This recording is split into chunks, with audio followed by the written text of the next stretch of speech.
G.D.Bist Legal Exercise number 43. Be ready. Start.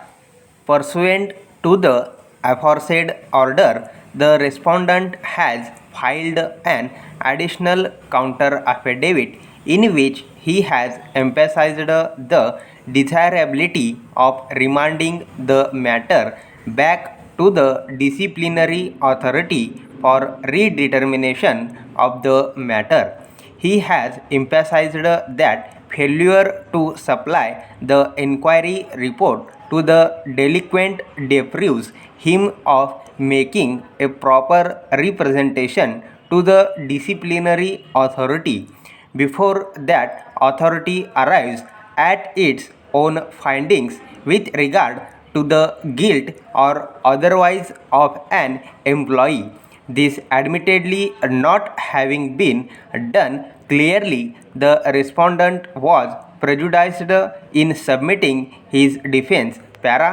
Even if this court concludes not to remand the matter back to the disciplinary authority, at least it has to be remanded back to the High Court. He has stated that a number of points were raised before the High Court which have not been considered on merits, as the High Court decided the writ petition only on the ground of non-flourishing of the inquiry report, since the inquiry officer and the disciplinary authority had concluded that some of the charges have been partially proved and others completely proved. It was necessary to supply the findings of the inquiry reports only on knowing the reasoning of the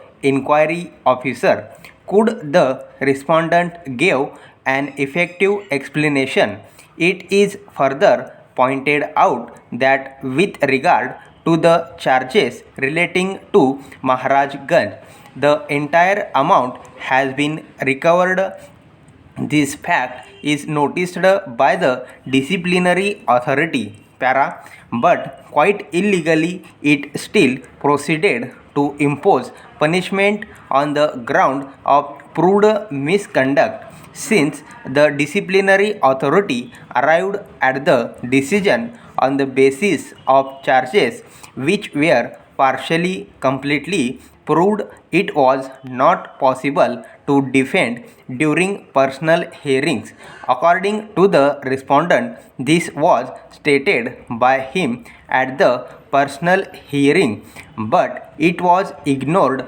In fact, the disciplinary authority was adamant to punish the respondent. All these issues could have been highlighted if the High Court had decided the writ petition on merits. Therefore, matter needs to be remanded back to the High Court for a decision on merits on all the issues raised by the respondent. In our opinion, the aforesaid grievances of the respondent are without any factual basis. The petitioner has placed on the record of this court the translated copy of the charge sheet reply of the respondent to the charge sheet. Stop.